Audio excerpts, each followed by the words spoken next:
आइए मेरे प्यार के छात्र, आज के इस वीडियो आप सभी बच्चों के लिए बेसिकली खास होने वाले। मेरे प्यार छात्र, सबसे पहले मैं बता दूं मेरे प्यार छात्र, आज की इस वीडियो में बात करने वाले गतिमान आवेश और चुंबक तत्व। गतिमान आवेश और चुंबक तत्व फिजिक्स का चैप्टर नंबर 4 का प्रश्न है, जो कि ये प्रश्न ऐसा प्रश्न है जो आप लोग को मैथ और फिजिक्स मतलब होता है कि मैथ और फिजिक्स एक ही चीज़ है। मतलब अगर आप लोग फिजिक्स को पढ़ लीजिएगा तो मैथ में उतना दिक्कत नहीं होगा।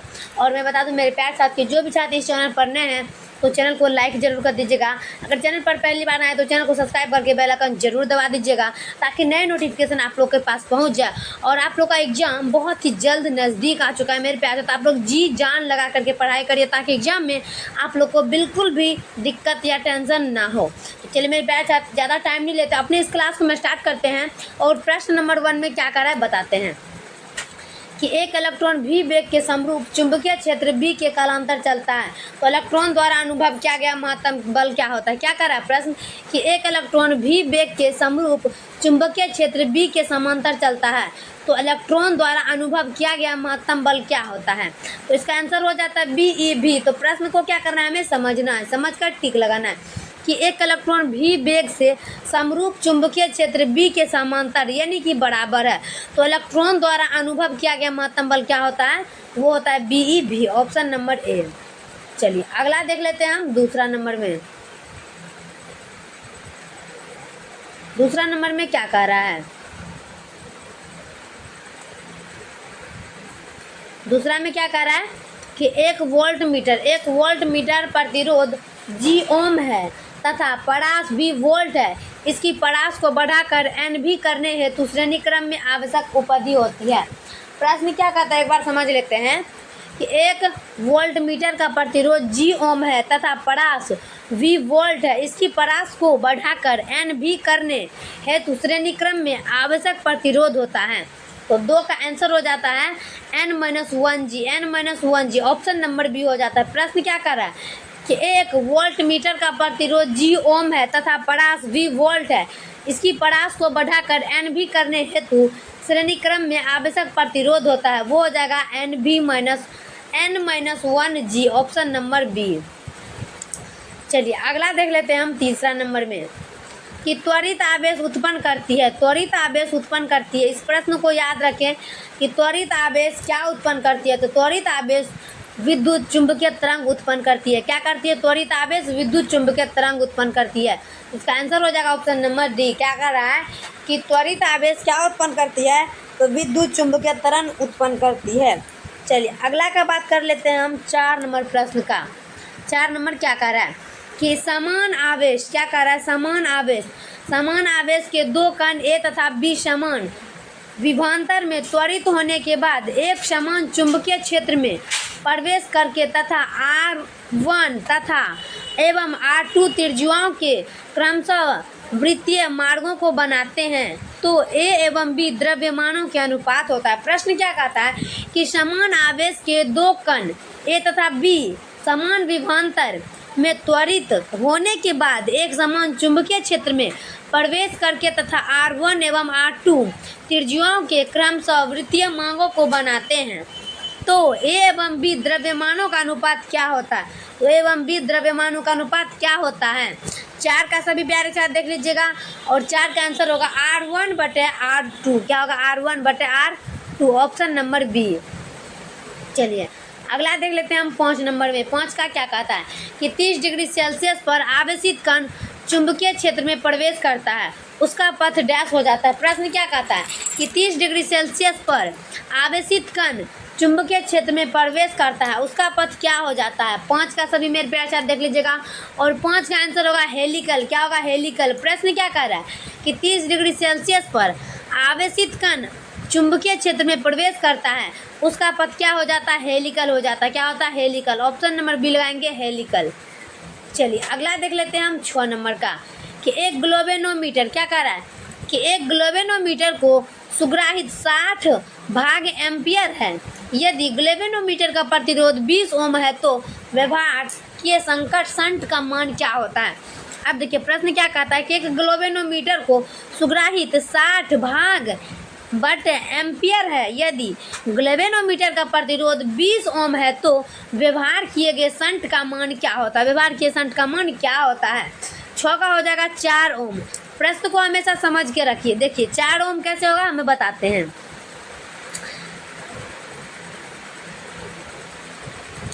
देखिए 60 और 20 को माइनस करना है। अगर हम माइनस करेंगे तो 40 हो जाता है, तो हमें 40 नहीं करना है, 4 ओम करना है। क्या करना है? 4 ओम। 60 है यहाँ पर 60 और यहाँ पर 20 ओम है, मतलब ऐसे ओम है तो शून्य का शून्य हो जाएगा। 6 में से 2 गया 4, उसका तो होगा नहीं तो 4 ओम, तो इसका आंसर हो जाएगा ऑप्शन नंबर ए। चलिए साथ में देख लेते हैं कि जब किसी अमापी की शंट किया जाता है तो इसकी सीमा क्षेत्र क्या होती है? क्या कह रहा है कि जब किसी अमापी की शंट को किया जाता है तो इसकी सीमा क्षेत्र क्या होता है? 7 का सभी छात्र देख लीजिएगा और 7 का फटाफट से टिक लगा देना। 7 का क्या करना है? फटाफट से टिक लगाना है कि जब किसी अमापी को शंट किया जाता है तो इसकी सीमा क्षेत्र क्या होता है? इसकी सीमा क्षेत्र हो जाता है बढ़ जाती है। क्या होता है? बढ़ जाती है। क्या कह रहा है कि जब किसी अमापी को शंट किया जाता है तो इसकी सीमा क्षेत्र क्या होता है? बढ़ जाती है। Option number A. चलिए अगला देख लेते हैं हम 8 का कि 1 एम्पियर परिसर सीमा के एक अमापी की प्रतिरोध 0.9 ओम है, जिसका परिसर 10 एम्पियर करने के लिए आवश्यक शंट होता है। क्या कह रहा है प्रश्न कि 1 एम्पियर परिसर सीमा के एक अमापी के प्रतिरोध 0.9 ओम है, जिसका परिसर 10 एम्पियर करने के लिए आवश्यक शंट होगा। प्रश्न हमेशा समझकर ही टिक मारे। क्या कर रहा है कि 1 एम्पियर परिसर सीमा के एक अमापी के प्रतिरोध 0.9 ओम है, जिसका परिसर 10 एम्पियर करने के लिए आवश्यक शंट होगा। तो 8 का आंसर क्या हो जाएगा? 0.1 ओम। क्या होगा? 0.1 ओम। ऑप्शन नंबर ए लगाएंगे 0.1 ओम। चलिए अगला देख लेते हैं हम 9 का कि दूरी r से पृथक दो पतले लंबे समांतर तारों में प्रत्येक में I धारा प्रवाहित है। प्रति इकाई लंबाई के परिमाण के बल दूसरे के कारण एक तार द्वारा अनुभव होता है, जिसका मान डैश होता है। क्या होता है? जिसका मान डैश होता है। सभी छात्र देख लीजिएगा क्या होता है? जिसका मान डैश होता है। प्रश्न क्या कहता है कि दूरी r से पृथक 2 पतले लंबे समांतर तारों में प्रत्येक में I धारा प्रवाहित है और प्रति इकाई लंबे के परिमाण के बल दूसरे के कारण एक तार द्वारा अनुभव होता है, जिसका मान डैश होता है। इसका आंसर हो जाएगा ऑप्शन नंबर बी। प्रश्न क्या कहता है कि दूरी r से पृथक 2 पतले लंबे समांतर तारों में प्रत्येक में I धारा प्रवाहित है। प्रति इकाई लंबाई के परिमाण के बल दूसरे के कारण एक तार द्वारा अनुभव होता है, जिसका मान डैश होता है। जिसका मान क्या होता है? UO 12/2πr। Option number B. चलिए 10 का कि विद्युत धारा के चुंबकीय प्रभाव की खोज किसने की थी? क्या कह रहा है कि विद्युत धारा की चुंबकीय प्रभाव खोज किसने की थी? चलिए मेरे प्यार से, तो आज इस वीडियो में हम बात कर लेते हैं कि विद्युत धारा का चुंबकीय प्रभाव का खोज कौन सा वैज्ञानिक ने किया था। तो 10 का हो जाएगा ऑरस्टेड ने विद्युत धारा चुंबकीय प्रभाव की खोज की थी। कौन किया था? ऑरस्टेड ने। इसका आंसर होगा ऑप्शन नंबर बी। चलिए अगला का बात कर लेते हैं हम 11 का कि एक सीधे चालक में 10 एम्पियर की धारा प्रवाहित है। यह 1.5 वेबर बटा मीटर टू तीव्रता के चुंबकीय क्षेत्र से 30 डिग्री का कोण बनाते हुए रखा है। तो 1 मीटर लंबाई के चालक पर बल क्या लगेगा? देखिए प्रश्न क्या कहता है कि एक सीधे चालक में 10 एम्पियर की धारा प्रवाहित है। यह 1.5 वेबर मीटर पर तीव्रता के चुंबकीय क्षेत्र से 30 डिग्री का कोण बनाते हुए रखा है। तो 1 मीटर लंबाई के चालक पर बल क्या लगेगा? 1 मीटर लंबाई के चालक पर बल क्या लगेगा? 7.5 न्यूटन। क्या लगेगा? 7.5 न्यूटन। प्रश्न को हमेशा समझ लीजिए कि एक सीधे चालक में 10 एम्पियर की धारा प्रवाहित है, ठीक है। उसके बाद यह 1.5 वेबर मीटर स्क्वायर तीव्रता के चुंबकीय क्षेत्र से 30 डिग्री का कोण बनाते हुए रखा है। तो 1 मीटर लंबाई के चालक तरबाल क्या लगेगा 7.5 न्यूटन। Option number A. चलिए 12 का कि धारावाही वृत्तीय कुंडली के केंद्र पर उत्पन्न चुंबकीय क्षेत्र क्या करता है। क्या कर रहा है प्रश्न की धारावाही वृत्तीय कुंडली के केंद्र पर उत्पन्न चुंबकीय क्षेत्र क्या करता है। 12 का देख लेना है और 12 का आंसर लगाना है कुंडली के तल के लंबवत पर। कुंडली के तल के लंबवत पर प्रश्न क्या कहता है कि धारावाही वृत्तीय कुंडली के केंद्र पर उत्पन्न चुंबकीय क्षेत्र रहता है। तो आंसर क्या हो जाएगा कुंडली के तल से लंबवत पर। Option number B. चलिए अगला देख लेते हैं हम 13 का कि एक समान चुंबकीय क्षेत्र उत्पन्न होता है। क्या कर रहा है कि एक समान चुंबकीय क्षेत्र उत्पन्न होता है। 13 का सभी मेरे प्यार साथ देख लीजिएगा, आप प्रश्न को समझ लीजिए कि एक समान चुंबकीय क्षेत्र उत्पन्न होता है। 13 का आंसर हो जाएगा, फटाफट से लगाना है। 13 का आंसर होगा कि परिनालिका में धारा के प्रभाव से उसके भीतर। क्या कर रहा है कि परिनालिका में धारा के प्रभाव से उसके भीतर।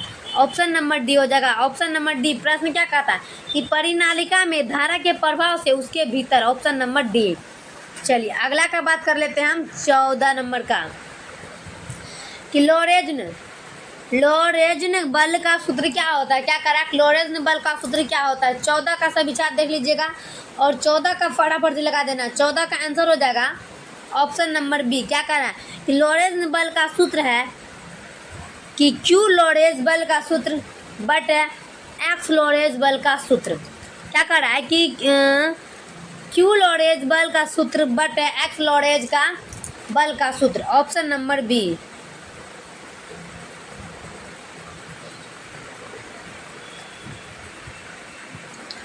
चलिए 15 का देख लेते हैं। लोरेज्न बल की दिशा ज्ञात करने का नियम क्या होता है। क्या कर रहा है कि लोरेज्न बल की दिशा ज्ञात करने का नियम क्या होता है। 15 का हो जाएगा फ्लेमिंग का बाएं हाथ का नियम। देखिए ये प्रश्न कितना घटिया लग रहा है और देखिए समझने वाला समझ जाएगा कि लोरेज्न बल की दिशा ज्ञात करने का नियम क्या होता है। फ्लेमिंग का बाएं हाथ का नियम प्रश्न पूछेगा, याद रखें फ्लेमिंग का बाएं हाथ का नियम। ऑप्शन नंबर ए लगा दें। चलिए 16 का देख लेते हैं कि एक तार में विद्युत धारा पश्चिम से पूर्व की ओर प्रवाहित हो रही है जो कि उत्तर की ओर दृष्टि चुंबकीय क्षेत्र में रखा है। तो तार पर कार्यशील बल की दिशा क्या होगी। क्या कह रहे हैं कि एक तार में विद्युत धारा पश्चिम से पूर्व की ओर प्रवाहित हो रही है जो कि उत्तर की ओर दृष्टि चुंबकीय क्षेत्र में रखा है। तो तार पर कार्यशील बल की दिशा क्या होती है। 16 का सभी छात्र देखिएगा और 16 का आंसर हो जाएगा ऑप्शन नंबर डी। ऊर्ध्वाधर ऊपर की ओर। क्या होगा ऊर्ध्वाधर ऊपर की ओर। ऑप्शन नंबर डी लगाएंगे ऊर्ध्वाधर ऊपर की ओर। प्रश्न समझ लीजिए एक बार। क्या कह रहा है कि एक तार में विद्युत धारा पश्चिम से पूर्व की ओर प्रवाहित हो रही है जो कि उत्तर की ओर दृष्टि चुंबकीय क्षेत्र में रखा जाता है। तो तार पर कार्यशील बल की दिशा क्या होगी ऊर्ध्वाधर ऊपर की ओर। क्या होगा ऊर्ध्वाधर ऊपर की ओर। Option number D. चलिए 17 का कि एक समान चुंबकीय क्षेत्र बी में आई लंबाई का एक चालक चुंबकीय क्षेत्र की बल रेखाओं के समांतर रखा हुआ है। यदि चालक में धारा बहती है तो इसका बल लगने वाला बल क्या है। प्रश्न क्या कहता है कि एक समान चुंबकीय क्षेत्र बी में आई लंबाई का एक चालक चुंबकीय क्षेत्र की बल को रेखा के समांतर रखा हुआ है। यदि चालक में धारा बहती है तो इस बल पर लगने वाला बल क्या होता है। फटाक से देख लेना है। तो फटाक से आंसर हो जाएगा आप लोग का शून्य। क्या हो जाएगा मेरे प्यार छात्र शून्य। ऑप्शन नंबर सी लगा देंगे हम शून्य में। चलिए 18 का देखते हैं कि दो लंबे सीधे तार में समान धारा आई प्रवाहित हो रही है तथा दोनों के बीच की दूरी r है और एक दूसरे पर F बल लगते हैं। यदि धारा को 2L बढ़ा दिया जाए तथा दोनों के बीच की दूरी कम करके R/2 कर दी जाती है तो बल का मान क्या होता है। देखिए प्रश्न समझ लीजिए एक बार। क्या कह रहा है कि दो लंबे सीधे तार में समान धारा I प्रवाहित है तथा दोनों के बीच की दूरी R है और एक दूसरे पर F बल लगाते हैं। यदि धारा को 2L बढ़ा दिया जाए तथा दोनों के बीच की दूरी कम करके R/2 कर दी जाती है तो बल का मान क्या होता है। तो 18 का आंसर होगा AF। क्या होगा 8F। ऑप्शन नंबर ए लगाएंगे 8F। चलिए अगला देख लेते हैं हम 19 नंबर में। 19 का क्या कह रहा है। सत्यानाश हो तेरा इस वीडियो का। चलिए 19 का देख लेते हैं कि चल कुंडली धारा मापी में कुंडली के मध्य नरम लोहे की कोड रखते हैं ताकि डैश होना चाहिए। क्या करा है कि चल कुंडली धारा मापी में कुंडली के मध्य नरम लोहे की कोड रखते हैं ताकि चुंबकीय क्षेत्र का मान प्रबल एवं तेज हो। क्या कह रहा है प्रश्न कि चल कुंडली धारामापी में कुंडली के मध्य नरम लोहे को कोड रखते हैं ताकि चुंबकीय क्षेत्र केवल तेज हो। Option number C. 19 का क्या कह रहा है, ऑप्शन नंबर सी थोड़ी है, ऑप्शन नंबर बी है। क्या कह रहा है कि चुंबकीय क्षेत्र का मान प्रबल एवं तेज हो, प्रबल एवं तेज हो, ऑप्शन नंबर बी। चलिए अगला देखते हैं हम 20 का कि दो कुंडली इस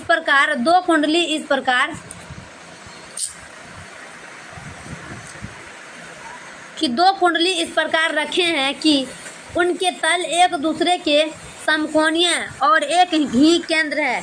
यदि प्रत्येक कुंडली में समान धारा प्रवाहित है और समान चुंबकीय क्षेत्र भी उत्पन्न होता है तो परिमाणी क्षेत्र क्या होता है। क्या कर रहा है कि दो कुंडली इस प्रकार रखे हैं कि उनके तल एक दूसरे के समकोणीय है और एक ही केंद्र है। यदि प्रत्येक कुंडली में समान धारा प्रवाहित है और समान चुंबकीय क्षेत्र भी उत्पन्न होता है तो परिणामी क्षेत्र क्या होता है। तो इसका आंसर होगा ऑप्शन नंबर बी। क्या कर रहा है √2b। क्या होगा √2b। ऑप्शन नंबर बी लगाएंगे √2b। चलो अगला देख लेते हैं हम 21 का कि आर त्रिज्या के वृत्ताकार लूप में I धारा प्रवाहित है जिसे एक चुंबकीय क्षेत्र B में रखा है तो तार पर बल डैश होगा। क्या कर रहा प्रश्न कि आर त्रिज्या के वृत्ताकार लूप में I धारा प्रवाहित है जिसे एक चुंबकीय क्षेत्र B में रखा है तो तार पर लगा बल क्या होगा। 21 का आंसर लगाना है फटाक से।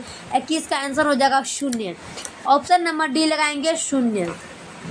चलिए अगला देखेंगे हम 22 का कि समरूप वेग से चलायमान आवेश उत्पन्न करता है कि समरूप वेग से चलायमान आवेश उत्पन्न करता है। सभी मेरे प्यार साथ देख लीजिएगा, प्रश्न समझ लीजिए कि समरूप वेग से चलायमान आवेश उत्पन्न करता है। 22 का आंसर हो जाएगा विद्युत चुंबकीय क्षेत्र। ऑप्शन नंबर सी लगाएंगे विद्युत चुंबकीय क्षेत्र। चलिए अगला देखेंगे 23 का कि ऋजु धारा की चुंबकीय बल रेखाएं डैश होती है। ये प्रश्न पूछेंगे कि ऋजु धारा की चुंबकीय बल रेखा क्या होती है। सभी छात्र याद रखें कि ऋजु धारा की चुंबकीय बल रेखाएं क्या होती है। 23 का हो जाएगा धारा के चारों ओर वृत्तीय। ऑप्शन नंबर ए लगाना है। नेक्स्ट की बात कर ले हम 24 का कि शंट के प्रयोग में धारामापी की सुग्राहित होता है 24 का हो जाएगा घट जाती है। क्या होगा घट जाती है। ऑप्शन नंबर ए लगाएंगे घट जाती है। चलिए अगला का बात करेंगे हम 25 का जी प्रतिरोध के किसी गैल्वेनोमीटर से जब मुख्य धारा की 1/n गुनी धारा भेजनी रहती है तब उसके लिए शंट का उपयोग किया जाता है तो उसका प्रतिरोध क्या होगा। प्रश्न क्या कहता है एक बार समझ लीजिए कि जी प्रतिरोध के किसी गैल्वेनोमीटर से जब मुख्य धारा की 1/n गुनी धारा भेजनी रहती है तब उसके लिए शंट का उपयोग किया जाता है, उसका प्रतिरोध क्या होता है। 25 का आंसर हो जाएगा option number D G/n-1। Option number D लगाएंगे G/n-1। चलिए अगला देखते हैं हम 26 का एक सीधे धारावाही तार के गिरदे चुंबकीय क्षेत्र B का रेखीय समाकलन होगा। एक सीधे धारावाही तार के गिरदे चुंबकीय क्षेत्र B का रेखीय समाकलन होगा। 26 का सभी मेरे प्यार साथ देख लीजिएगा और 26 का आंसर हो जाएगा UOI। क्या होगा UOI। प्रश्न क्या कहता है कि एक सीधे धारावाही तार के गिरदे चुंबकीय क्षेत्र B का रेखीय समाकलन होगा। एक सीधे धारावाही तार के गिरदे चुंबकीय क्षेत्र B का रेखा समकालीन होता है। 26 को हो जाएगा UOI। ऑप्शन नंबर ए लगाएंगे UOI। चलिए अगला देखेंगे हम 27 का कि गैल्वेनोमीटर को वोल्ट मीटर में परिवर्तित करने के लिए हमें क्या परिवर्तित करनी चाहिए। अब देखिए यहाँ पर प्रश्न क्या कहता है कि गैल्वेनोमीटर को वोल्ट मीटर में परिवर्तित करने के लिए हमें क्या परिवर्तित करना चाहिए। प्रश्न समझ लीजिए कि गैल्वेनोमीटर को वोल्ट मीटर में परिवर्तित करने के लिए हमें क्या परिवर्तित करनी चाहिए। 27 का आंसर हो जाएगा option number D. Option number D में क्या है कि उच्च प्रतिरोध गैल्वेनोमीटर के समांतर जोड़ना चाहिए। क्या कह रहा है कि उच्च प्रतिरोध गैल्वेनोमीटर के समांतर जोड़ना चाहिए। Option number D. चलिए 28 का देखते हैं कि दो समांतर धारावाही तारों की आपसी दूरी 3 सेंटीमीटर तथा धाराई 2I एवं I है। बिंदु P पर चुंबकीय प्रेरण शून्य है। बाईं तार से P दूरी है, तो समांतर धारावाही तारों की आपसी दूरी क्या होगा। प्रश्न क्या कहता है कि दो समांतर धारावाही तारों की आपसी दूरी 3 सेंटीमीटर तथा धाराएं 2I एवं I है, तो बिंदु P पर चुंबकीय प्रेरण शून्य है, तो बाईं तार से P दूरी को समांतर धारावाही तारों की आपसी दूरी क्या होगा। तो 28 का लगा देना है 2 सेंटीमीटर। क्या होगा 2 सेंटीमीटर, ऑप्शन नंबर बी। चलिए 29 का कि एक आदर्श परिनालिका की धारा दुगुनी कर देने पर इसके अंदर चुंबकीय प्रेरण अदिश का परिणाम क्या होता है। प्रश्न क्या कहता है कि एक आदर्श परिनालिका की धारा दुगुनी कर देने पर इसके अंदर चुंबकीय प्रेरण सदिश की परिणाम क्या हो जाता है। तो दुगुनी हो जाएगा। क्या होगा दुगुनी, ऑप्शन नंबर ए। लास्ट प्रश्न देखेंगे हम 30 का। यदि एक आदर्श परिनालिका को इसकी लंबाई के लंबवत तल से काट दिया जाए तो इसके अक्ष पर छोर पर चुंबकीय प्रेरण क्या होगा। प्रश्न क्या कहता है यदि एक आदर्श परिनालिका को इसकी लंबाई के लंबवत तल से काट दिया जाए तो इसके अक्ष पर छोड़ देने पर चुंबकीय प्रेरण क्या होता है। क्या हो जाता है, ऑप्शन नंबर सी लगाएंगे 1/2UONI, ऑप्शन नंबर सी। तो चलिए मेरे प्यार साथ वीडियो कैसा लगता है कमेंट बॉक्स में जरूर बताइएगा मेरे प्यार साथ, और जितना हो सके उतना शेयर करिएगा मेरे प्यार साथ, क्योंकि ये प्रश्न बहुत ही ज़्यादा कठिन से बनाना पड़ता है आप लोग के लिए। और वीडियो अच्छा लगता है कमेंट में जरूर छापिए। तब तक ले नेक्स्ट वीडियो मिलते हैं। जय हिंद जय भारत।